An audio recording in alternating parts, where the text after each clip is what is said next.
نصلي ونسلم على الرسول الكريم أما بعد.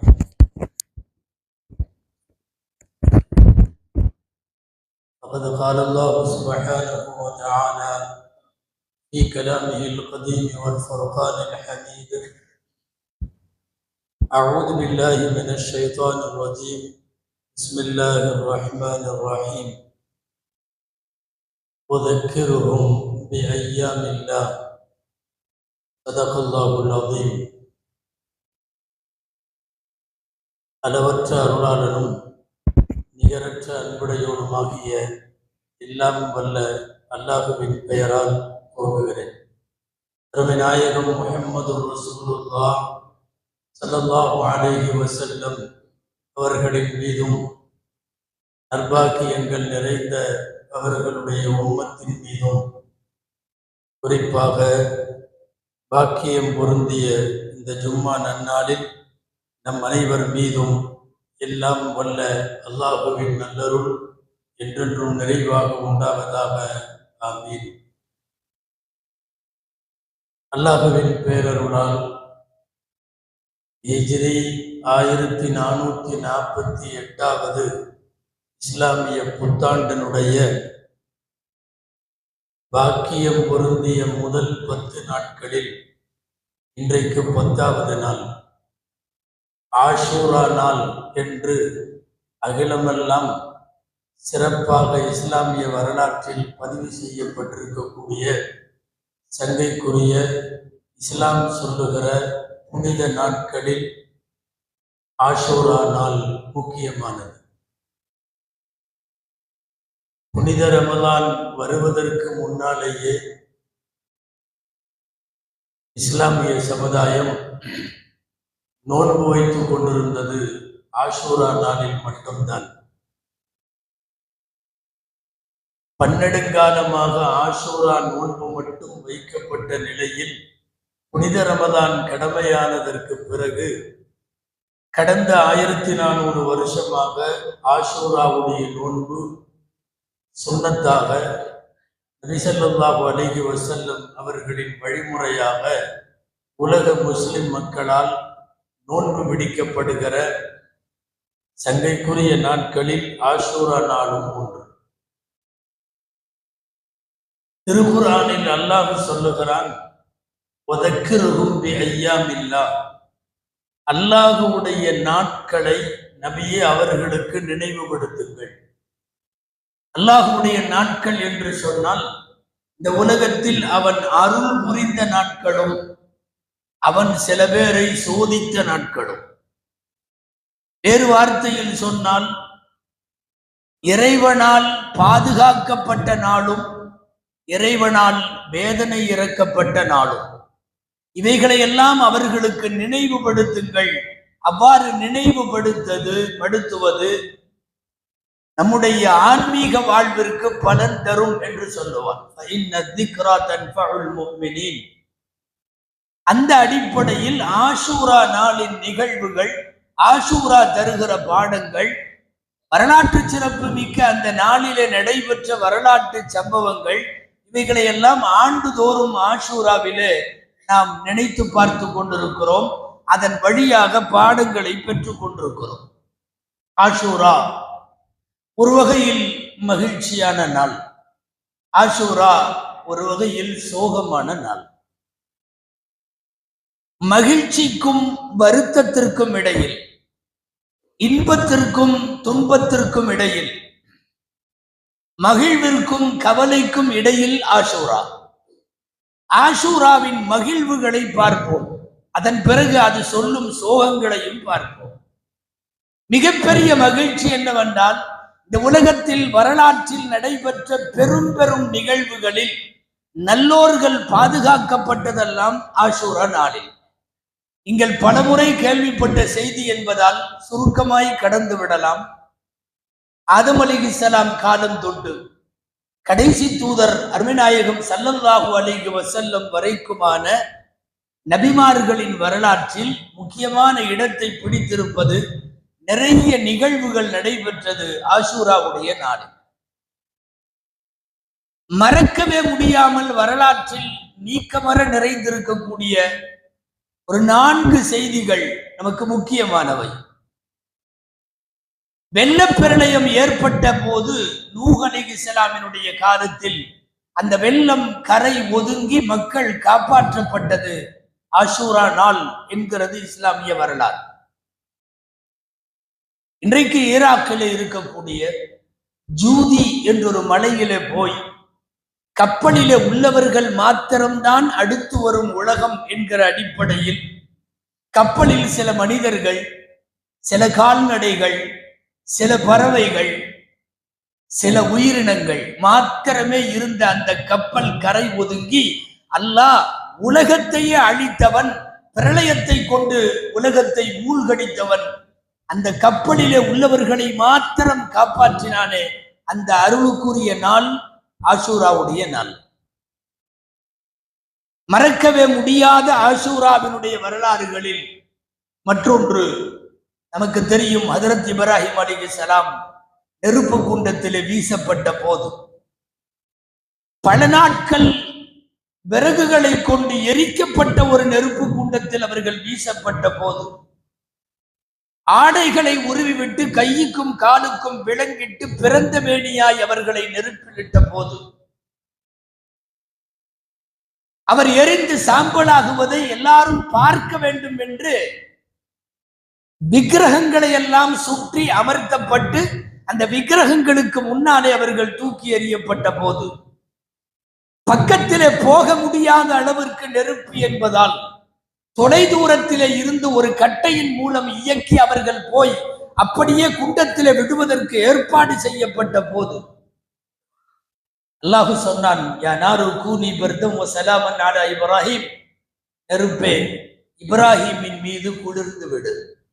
இப்ராஹிமின் மீது சுட்டரிக்கும் உன் இயற்கை தன்மையிலிருந்து விலகி நீ அவருக்கு பூஞ்சோலையாய் மாற வேண்டும் என்று சொல்லப்பட்டு இப்ராஹிம் அலைஹிஸ்ஸலாமை நெருப்பு கரிக்காத நாள் ஆஷூராவுடைய நாள்.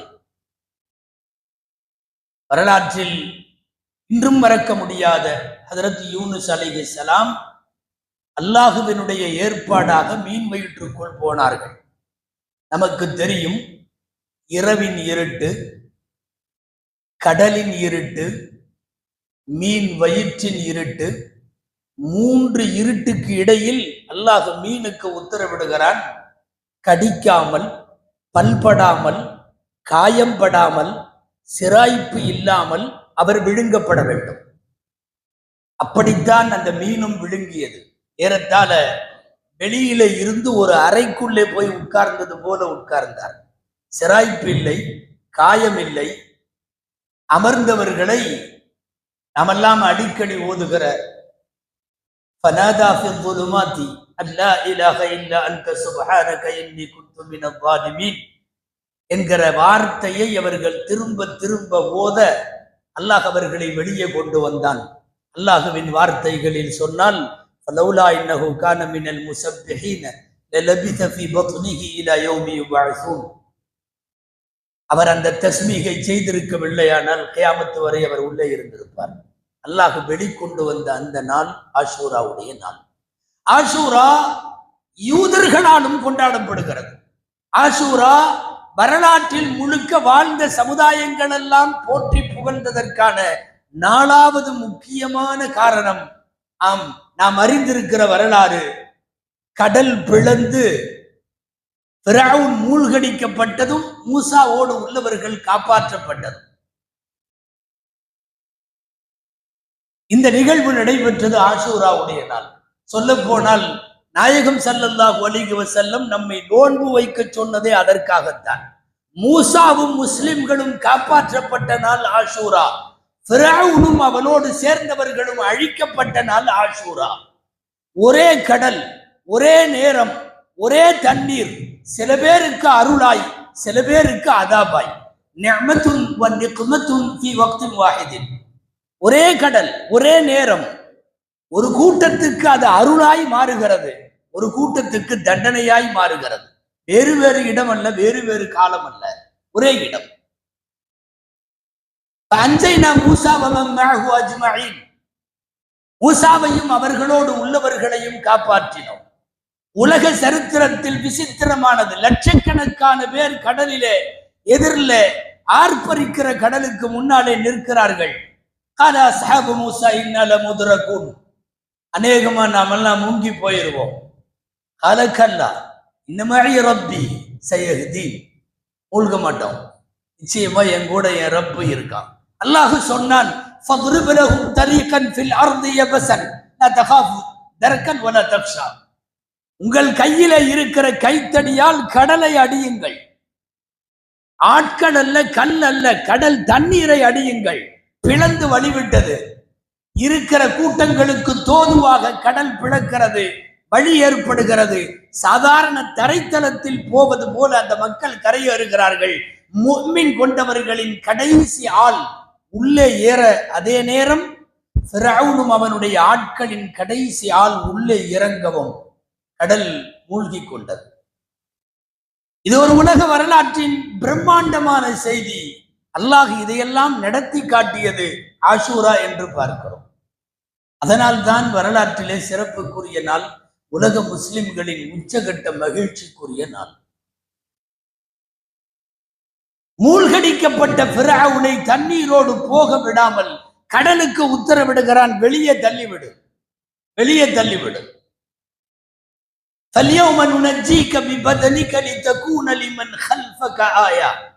உனக்கு பின்னாலே வருபவர்களுக்கு அத்தாட்சியாய் நான் உன் உடலை பாதுகாப்பேன், நாம் பாதுகாப்போம் என்று அல்லாஹ் சொல்லுகிற வான்மறை வசனத்திற்கு இன்றளவும் எகிப்திலே சடலமாய் பாதுகாத்து வைக்கப்பட்டிருக்கிற பாரோ மன்னனின் சடலம் என்று சொல்லப்படுகிற ஃபிரௌனுடைய உடல் சான்று.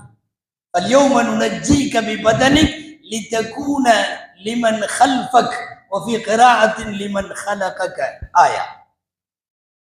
ஃபிரௌனை பார்த்து சொல்லுகிறது குர்ஆன், உனக்கு பின்வருபவர்களுக்கு பாடமாய் அமையட்டும், அல்லது உன்னை படைத்தவனுக்கு ஒரு பாடமாகும், படைத்தவன் விஷயத்தில் மற்றவர்களுக்கு பாடமாய் அமையட்டும் என்று அல்லாஹ் பாதுகாக்கிறான். ஃபிரௌன் அழிந்து போனது மட்டுமல்ல, கடலில் மூழ்கடிக்கப்பட்டது மட்டுமல்ல, கடைசி நேரத்தில் அவன் அரைகுறையாய் சொன்ன கலிமா அதுவும் ஒப்புக்கொள்ளப்படவில்லை. அவன் உடலை அல்லாஹ் இன்றைக்கு வரையும் பாதுகாக்கிறான். என்னென்ன பேசிய சர்வாதிகாரி தெரியுமா? என்னென்ன பேசிய கொடுங்கோலன் தெரியுமா? அல்லாஹ் சொல்லுகிறான், இன்ன ஃபிரௌன அலா ஃபில் அர்த், பூமியிலே கர்வம் கொண்டு தெரிந்தவன். இதெல்லாம் அல்லாஹ்வுடைய வார்த்தை. அல்லாஹ் சொல்லுகிறான், இன்னஹு கான மினல் முஃப்ஸிதீன், அவன் விஷமி, அவன் விஷமி. அல்லாஹ் சொல்லுகிறான், நாட்டு மக்களை பார்த்து ஃபிரௌன் சொன்னானாம், அலைஸலி முல்கு மிஸ்ர் வஹாதிஹில் அன்ஹாரு தஜ்ரி மின் தஹ்தி, இந்த தேசத்தின் அரசாங்கம் எனது கையில், இந்த ஆறுகள் எல்லாம் எனது கட்டுப்பாட்டில் ஓடுகிறது. فقال انا ربكم الاعلى فاخذه الله نكال, நான் இருக்கிற கடவுள் எல்லாம் பெரிய கடவுள் என்று சொன்னது மட்டுமல்ல, அல்லாஹ் ஒருவன் இருக்கிறான் என்று சொன்ன போது வானத்திற்கு ஒரு ஏணி ஏற்பாடு செய்யுங்கள், அந்த ஏணியிலே போய் நான் மூசாவின் இறைவன் இருக்கிறானா என்று பார்த்து விட்டு வருகிறேன். இதுவெல்லாம் கொக்கரிப்புகள், நிறைய தேவையற்ற வார்த்தைகள், கர்வம் பிடித்த சொற்கள். அந்த சர்வாதிகாரியை ஒன்றுமில்லாமல் ஆக்கி மூழ்கடிக்க செய்து அதன் சடலத்தை இறைவன் இன்றைக்கு வரையும் பாதுகாக்கிறார். ஃபிரௌன் மூழ்கடிக்கப்பட்ட ஆஷூரா நாளில் நடைபெற்ற இந்த நிகழ்வில இருந்து இந்த உலகத்திற்கு சில பாடம் உண்டு. என்ன தெரியுமா? கடவுள் என்பவன் மரணிக்க மாட்டான், மரணிப்பவன் கடவுளாக இருக்க மாட்டான். நீ செத்து போய்விட்டாய், நீ மூழ்கடிக்கப்பட்டு விட்டாய், இறப்பவன் எப்படி கடவுளாக முடியும்?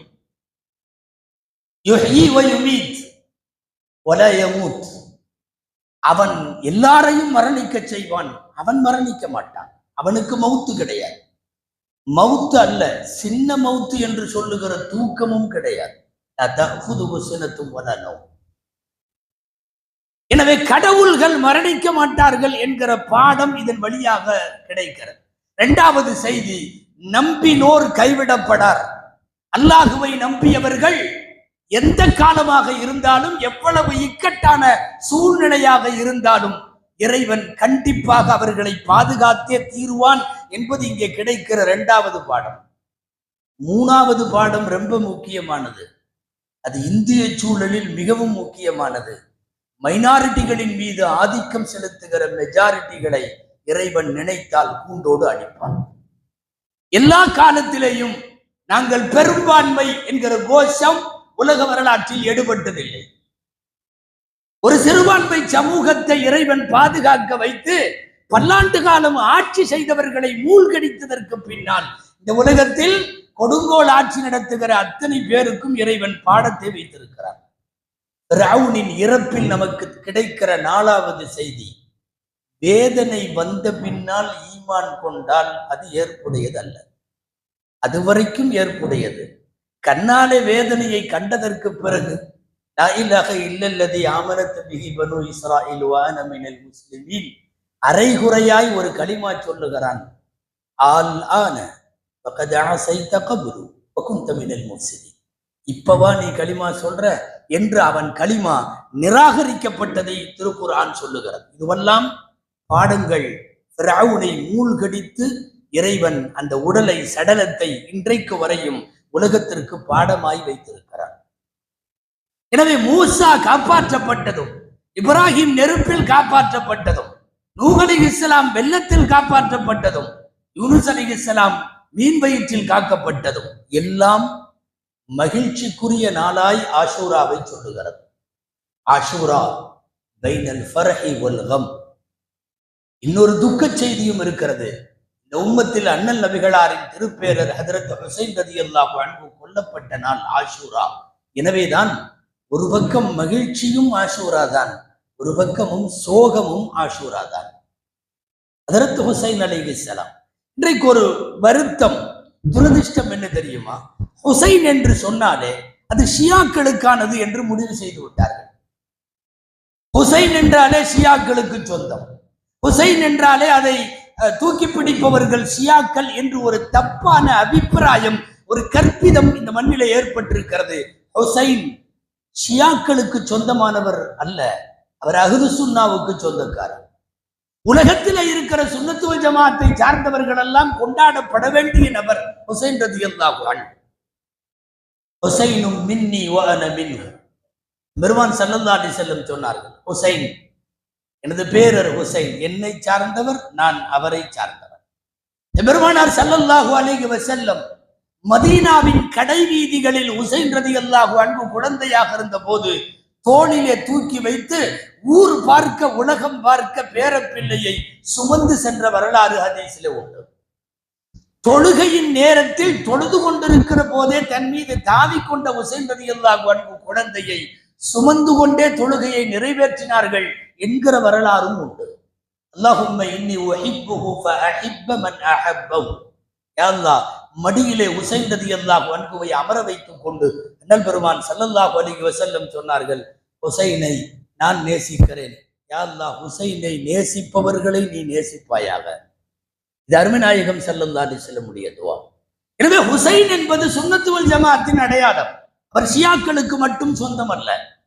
ஹுசைன் ரலியல்லாஹு தஆலா அன்ஹு நம்மாலும் பிரியம் வைக்கப்பட வேண்டிய, போற்றப்பட வேண்டியவர்.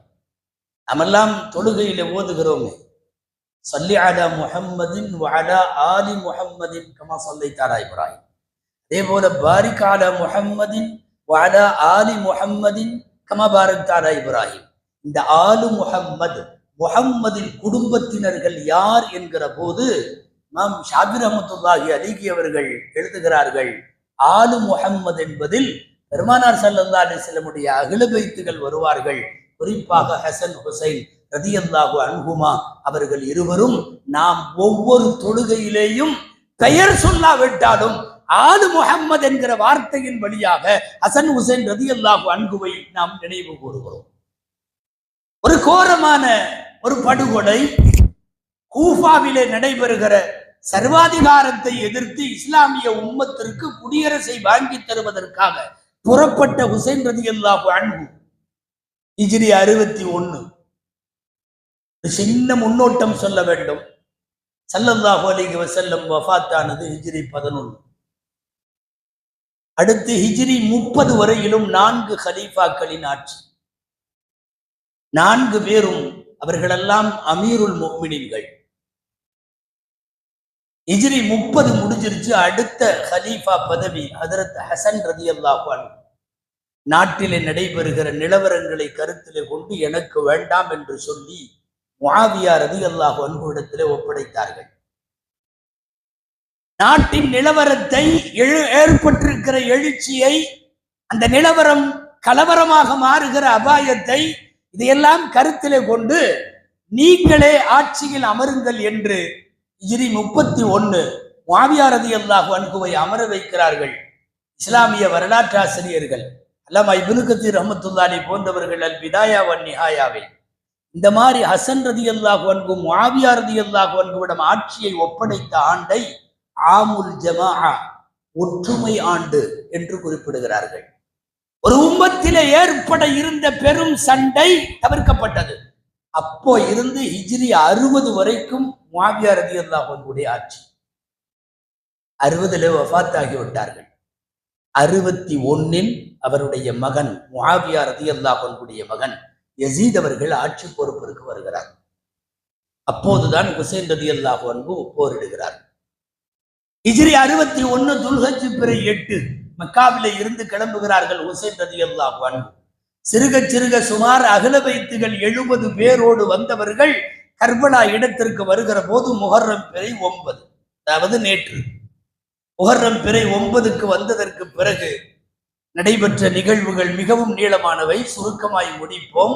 எதிரிகளால், சர்வாதிகாரிகளால், கொடுங்கோளர்களால், குடியரசிற்கு எதிரானவர்களால், ஆட்சி பதவி வெறி பிடித்தவர்களால் ஹுசைன் ரலியல்லாஹு அன்ஹுடைய அவர்கள் உள்ளிட்ட ஒட்டு மொத்தமாக ஒரே ஒருவர் ஜைனுல் ஆபிதீன் அலி இப்னு ஹுசைன் ரலியல்லாஹு அன்ஹு தவிர 69 பேரும் கொல்லப்பட்டார்கள். கிட்டத்தட்ட ஒரு சில பெண்கள் காப்பாற்றப்பட்டார்கள். பெண்கள் கூடாரத்தில் இருந்தவர்கள் பாதுகாக்கப்பட்டார்கள். 3000 பேர் கொண்ட படை எதிரிலே நின்று நோன்பு வைத்த நிலையில், மதுலூமாக அநீதம் இழைக்கப்பட்ட நிலையில், கடைசி நேரத்தில் தொழுகுவதற்கு அனுமதி கேட்டு தொழுகையை முடித்த நிலையில், அந்த ஆளில்லாத பாலைவனத்தில், நீர் இல்லாத நிலையில், கர்பலா மைதானத்தில் ஹஜ்ரத் ஹுசைன் ரலியல்லாஹு அன்ஹு கொல்லப்பட்டார்கள். அஹ்லு சுன்னாவினுடைய அகீதா, ஹுசைனை கொன்றவர்கள் மீது இறைவன் சாபம் உண்டாகட்டும். யாரெல்லாம் சுட்டி காட்டினார்களோ அவர்கள் மீது சாபம் உண்டாகட்டும். யாரெல்லாம் ஹுசைன் ரலியல்லாஹு அன்ஹுவினுடைய கொலையின் மீது மகிழ்ச்சியுற்றார்களோ அவர்கள் மீதும் அல்லாஹ்வின் சாபம் உண்டாகட்டும். லஅனஹுல்லாஹு அலா மன் கத்தலஹு வ அலா மன் அஷார பிஹி வ அலா மன் ஃபரிஹ பிஹி. எல்லாரின் மீதும் சாபம் உண்டாகட்டும். இஸ்லாமிய வரலாற்றில் அன்னலாரினுடைய குடும்பத்து தழுவல் இளவல் ஒன்றை ஒரு ஆளில்லாத இடத்தில் வைத்து கோரமாக படுகொலை செய்து தலையை வெட்டி எடுத்து கொண்டு வந்து யஸீத் என்கிற ஆட்சியாளருக்கு முன்னால் வைத்த போது அழுதார். யஸீத் அழுதார். நிறைய வரலாற்று ஆசிரியர்கள் பதிவு செய்திருக்கிறார். அழுதிருக்கிறார். சொன்னாராம், நான் இந்த நாட்டுக்குள் அவரை நுழைய விடாமல் தடுத்து வாருங்கள் என்றுதானே சொன்னேன். அவரை கொலை செய்து தலையை எடுத்து வாருங்கள் என்று நான் சொல்லவில்லையே என்று அவர் அழுத அழுகையினால் இன்றைக்கு வரையும் அஹ்லு சுன்னாவினுடைய மார்க்க அறிஞர்கள் பல பேர் யஸீதை தரம் தாழ்ந்த வார்த்தைகளில் திட்ட வேண்டாம். ஆட்சி அவருடையது, செய்ததெல்லாம் அவருடைய படை. ஆனால் கொலை செய்வதில் அவருக்கு உடன்பாடு இல்லை என்பதை போல ஒரு வார்த்தை இப்படியும் வரலாற்றில் இருப்பதால் தரம் தாழ்ந்து விமர்சிக்க வேண்டாம் என்பதும் சொல்லப்படுகிறது. எப்படியோ ஒரு சோக நிகழ்விற்கு ஆஷூரா நம்முடைய இந்த உம்மத்தில் காரணமாகிவிட்டது. சுருங்க சொன்னால் ஆஷூரா இந்த உம்மத்திற்கு முன்னால் எல்லா சமுதாயத்திற்கும் அது மகிழ்ச்சியான நாள். நமக்கு மகிழ்ச்சிக்குரிய நாளும் அதுவே, சோகத்திற்குரிய நாளும் அதுவே. மகிழ்ச்சிக்கும் சோகத்திற்கும் இடையிலே ஆஷூரா வந்திருக்கிறது. அதுவும் இன்றைக்கு மிகச் சரியாக 10வது நாள். தொடங்கி இருக்கக்கூடிய புத்தாண்டு ஹிஜ்ரி 1448. எல்லாம் வல்ல அல்லாஹ் உலகம் முழுக்க வாழுகிற முஸ்லிம் சமுதாயத்திற்கு இந்த ஆண்டை நன்மைக்குரிய, பசுமையானதாக, நன்மைகள் நிறைந்ததாக அல்லாஹ் ஆக்கி அருள்வானாக. ஆஷூராவுடைய கயிறு பரக்கத்துகளை எல்லாம் அல்லாஹ் நமக்கு தந்தொரு புரிவானாக. ஆமீன். வாஹிர் தஅவானா அல்ஹம்துலில்லாஹி ரப்பில் ஆலமீன். தொழாதவர்கள்